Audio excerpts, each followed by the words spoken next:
Stalemate over the border wall is having a very real impact on hundreds of thousands of federal workers. TSA workers are among them. Eyewitness News reporter Jan Carabeo is live this morning at Philadelphia International Airport, where many of them are working without pay. Jan, good morning.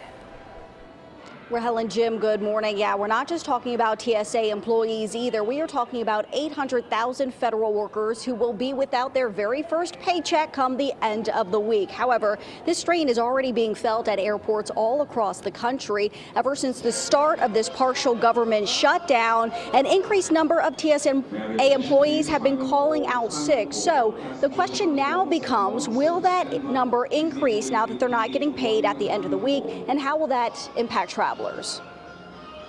In his first primetime address from the Oval Office Tuesday night, President Trump repeated that there's a crisis at the southern border and that he would not end the partial government shutdown unless he gets $5.7 billion for a border wall. President Trump proudly announced that he was proud of this shutdown, and then in a meeting that I attended last week said the shutdown could be extended for months, even years. Democrat intransigence has made sure that a quarter of the federal government has been shut down for more than 2 weeks. 2 weeks.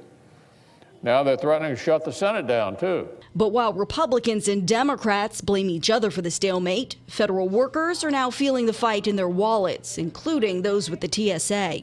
I just bought a house. I'm not going to be able to pay my mortgage. Yes, a lot of the officers do work paycheck to paycheck. We have officers that are married, so they'll be missing 2 paychecks in their homes. A concern that was echoed on Independence Mall yesterday as federal workers here in the Delaware Valley rallied before the president's speech. Now, in the third week of the shutdown, roughly 420,000 employees are working without compensation. 380,000 others are furloughed. Just got a call from the mortgage company today. Payment wasn't made. My wife has been laid off from her private industry job for 3 months now. We won't have any paychecks.